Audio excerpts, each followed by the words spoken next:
anything? Introduce yourself. Yeah, my name's Zack, Zackarias. First of all, big up COE, the psychology of observing human behaviour. Big up Leon. Anyone new, subscribe. Great channel. So yeah, that's it. Basically, my name's Zack. Tell me. Obviously, I saw your discussion from last week. You was talking to William and Tiger, and I was saying parts of the conversation did resonate with man still. When he was talking about the mind, you get me? Yeah. Like what the mind actually is, you get me? So, Yeah. If you could elaborate a bit more on what you believe the mind is and how you came to that conclusion. Yeah. So basically, yeah, for me, the mind. Yeah, I'm not really a scientist or anything like that. I don't know whether the mind is part of the brain or whether the brain is part of the mind, or I don't get into all of this. All I know is what I've been taught about the mind and what I know myself to be the mind. And for me, the mind is everything that encompasses that data, that the thought processes, the interpretations, the beliefs, the self-concepts, the analyses, the judgments. All of this is what we call mind. And for me, my suffering, what I finally realized was that it was always based on my mind activity. Like I spoke to you all about, the judgments, the thought processes, the ideas, the beliefs. All of these live within the constructs of the mind. And yeah, so basically that's what I was talking to when I was speaking last week with Brother Tiger and William. This is what I'm referring to as the mind. I think when people start to speak and they refer to them the self, like the I, the me, the mind, I think all they're essentially talking about is this mind. So whatever the mind activity, whatever the opinions or the judgments your mind tells you are, this is what people refer to as this self. And what I was talking to the brothers last week about was that when you learn to go beyond this mind, there's a natural inclination to live in harmony with your experiences. Have you seen that scene in Revolver? Have you seen Revolver? Yeah, Revolver. Yeah. Scene with Revolver when he's in a lift, and my man, what's his name?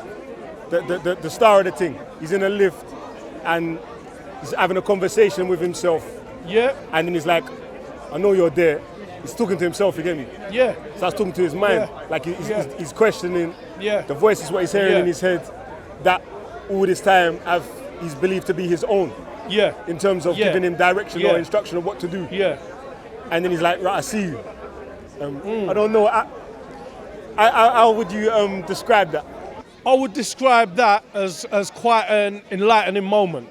So it's a moment, like you said, where you become aware.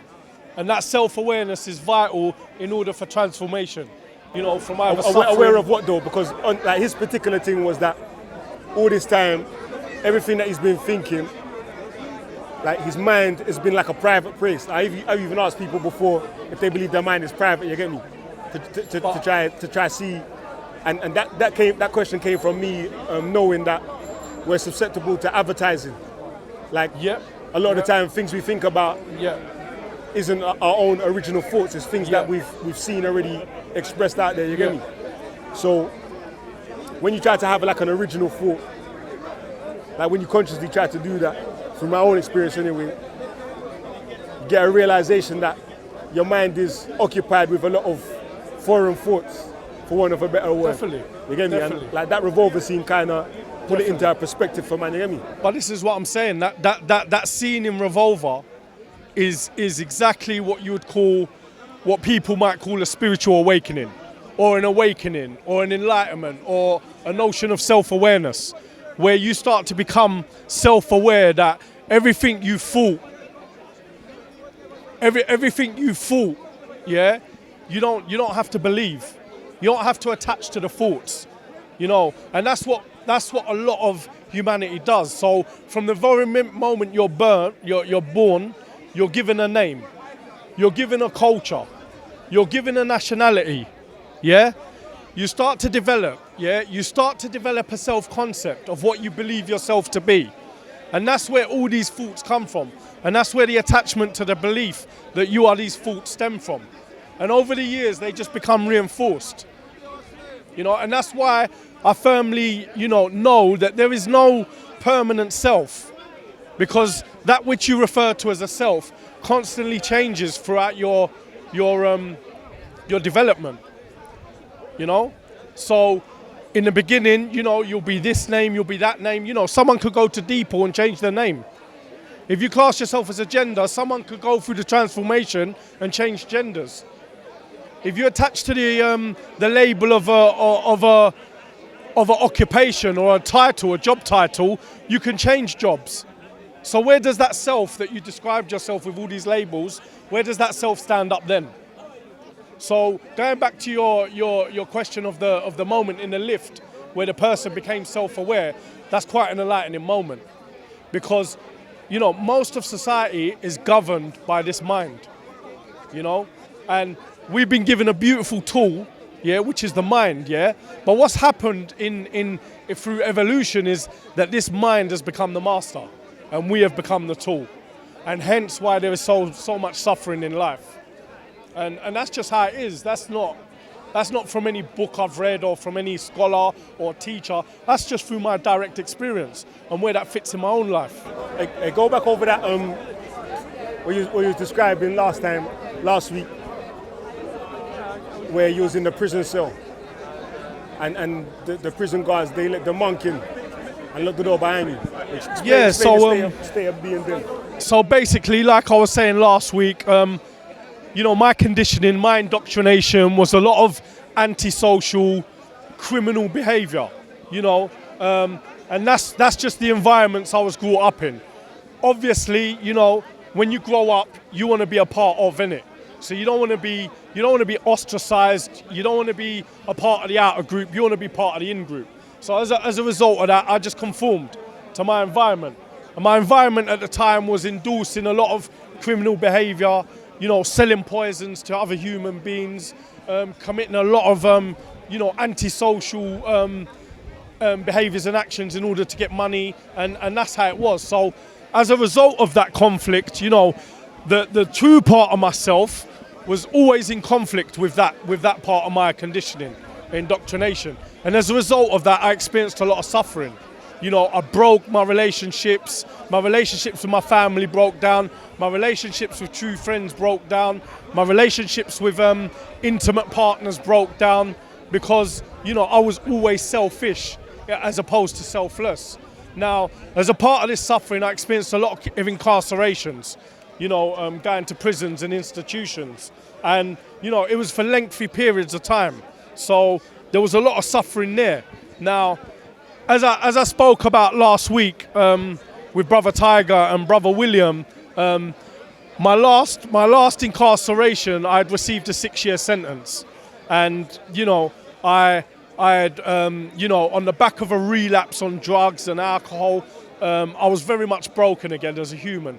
Here I was at the age of 39, repeating the same patterns and behaviours and expecting the different results. That is the very much definition of insanity.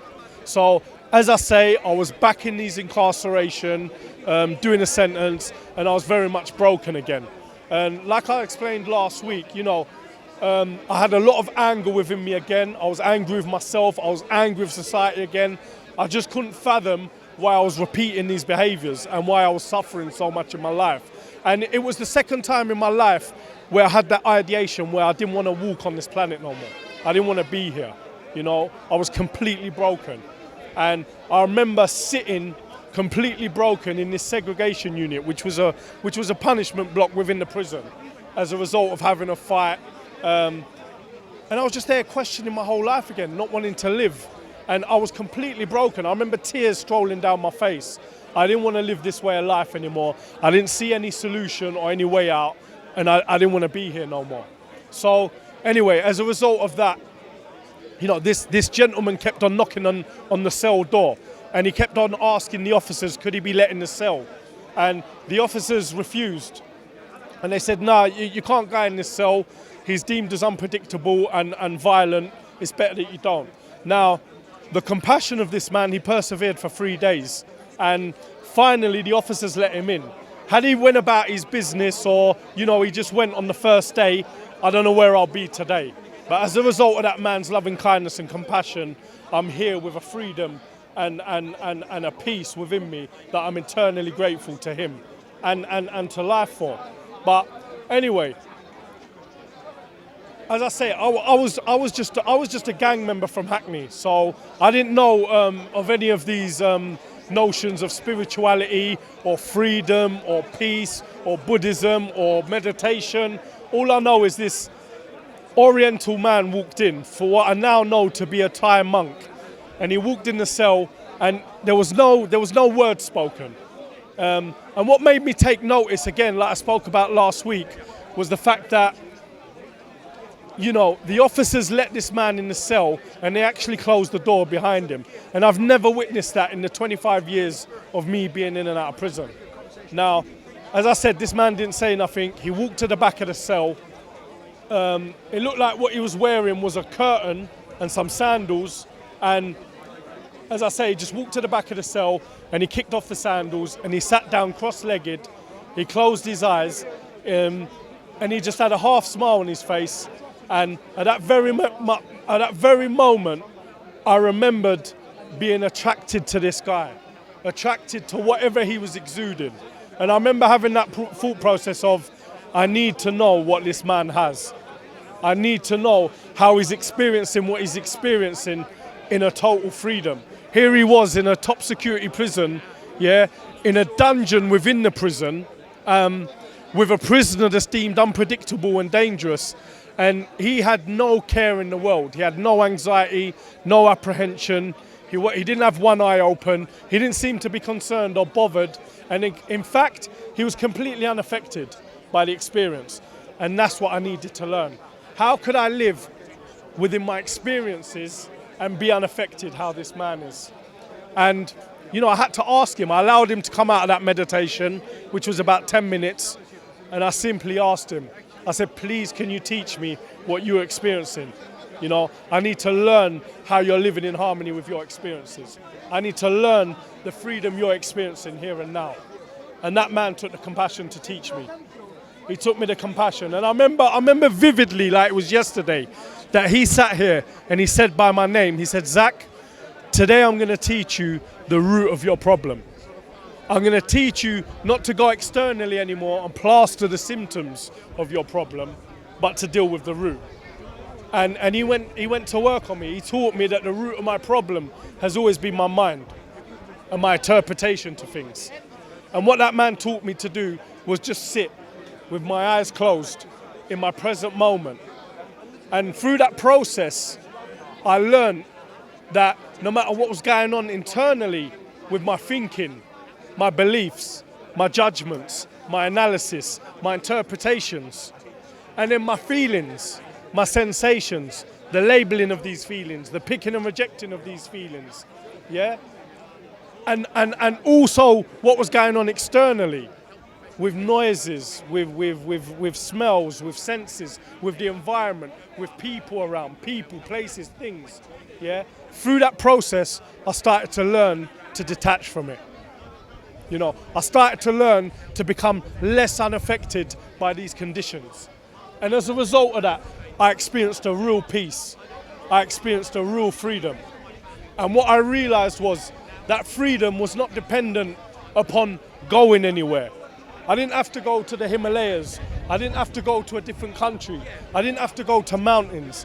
I didn't have to go and pay all this money to Harley Street. I didn't have to delve in and out of religions.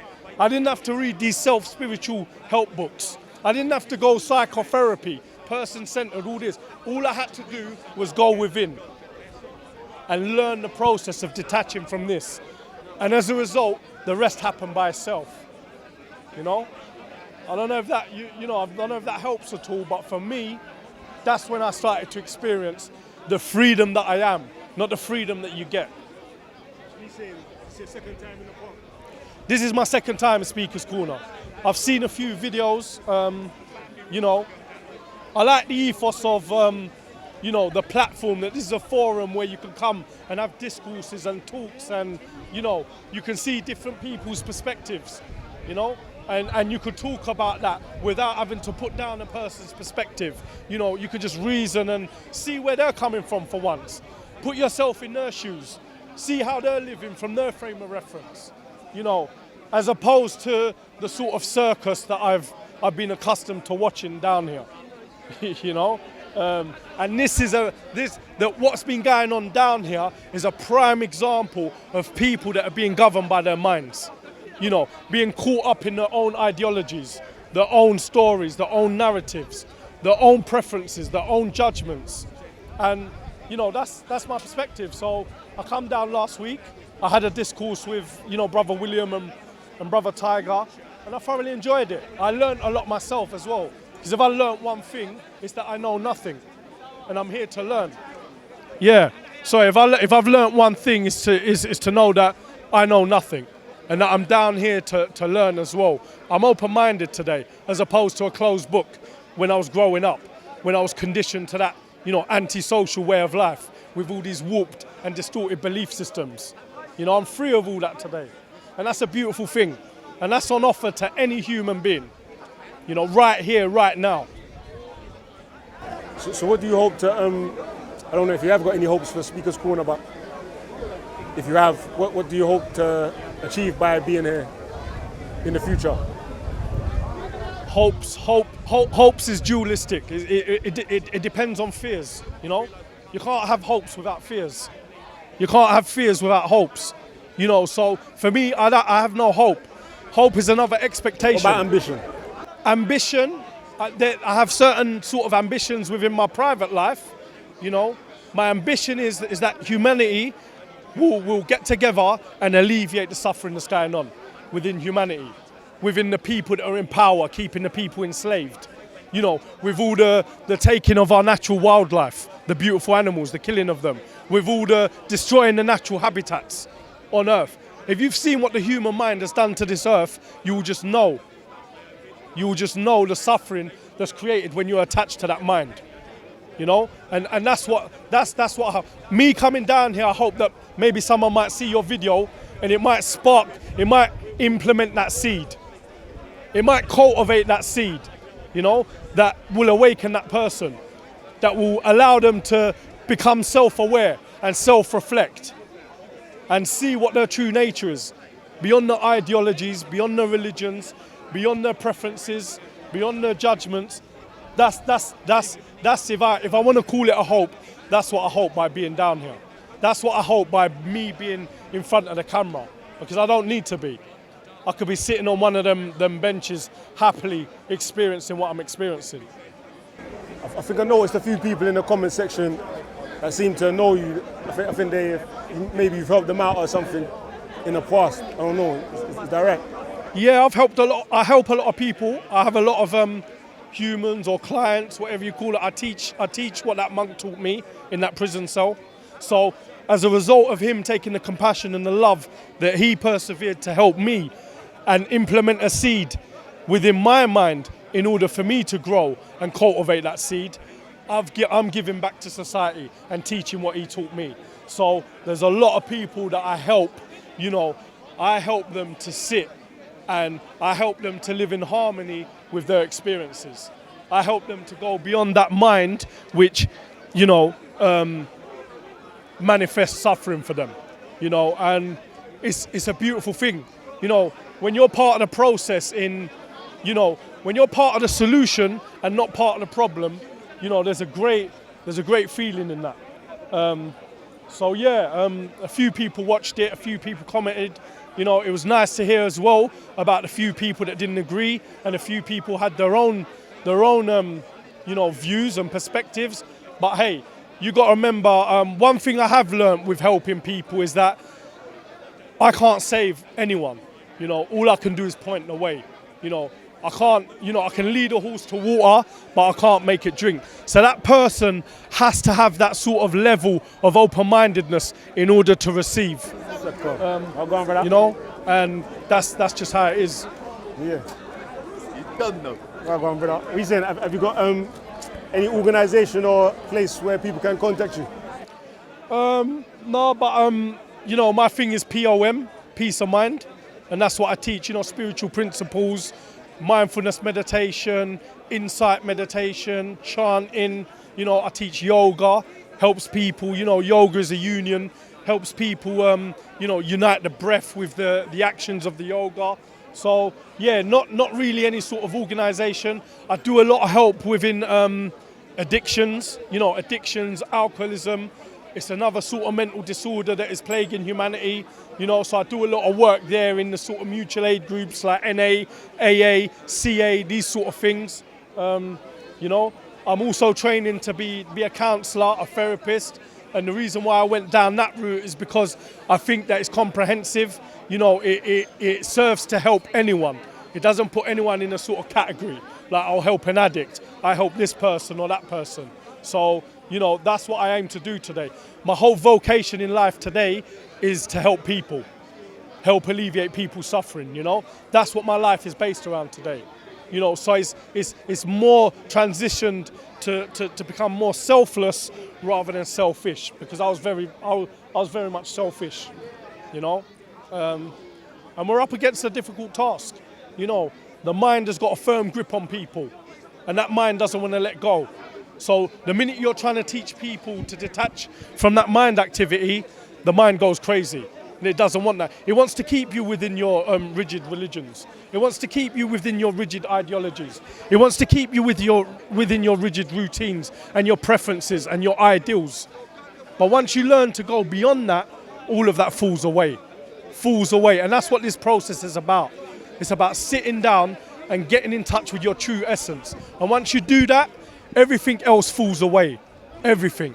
Your opinions, your beliefs, your prejudices, your analyses, your interpretations, all you're left with is a direct knowing. And there's no ultimate peace than that. There's none at all. You know? And that's what I live for today.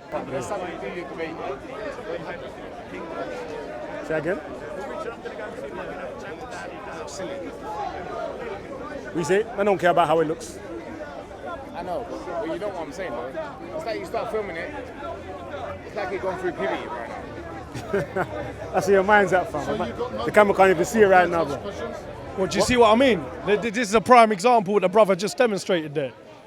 Rather than hear a message or come, they'll be concerned with the external. Do you get what I'm saying? I'm just saying. So, why are you letting he's mine. Why are He's you mine. letting that? Is that affecting you? No, not at all. I'm explaining a condition. What's happened? Yeah, do you get what I'm saying? This is no. I know he's heard a lot of messages. This ain't a bit. No, definitely. This ain't about the brother. This is about an example of the collective mind. This is how the mind works. Do you get what I'm saying? So the mind will go around filtering, coming here, there, but instead of listening to messages and something that's been conveyed, they'll be concerned about how something looks, how the person looks, what that. Do you get what I'm saying? And that's how my mind worked. Exactly the same. You can ask me anything, brother. What's your name? Marco. Lovely to meet you, brother. Hey, listen, I'm an alcoholic. Brilliant. I was just talking about that. Keep the mic in the middle. For me, I drink a lot. Hey, yo, keep the mic in the hear middle so I that. can pick him Yeah. up as well, yeah? Yeah, when I drink, Yeah, I go nuts. yeah. I hear What that, do I man. do to stop that shit? I disappoint my family. I lose my job. Come take over everything from your government. Man, say it straight. Man, don't listen to BBC. Man, don't listen to ITV. Mind is Listen. thoughts. Without thoughts, there is no mind. Yeah? Without thoughts, there is no mind. So now, as soon as there's thoughts that coming in, that causes problems. Mental disease.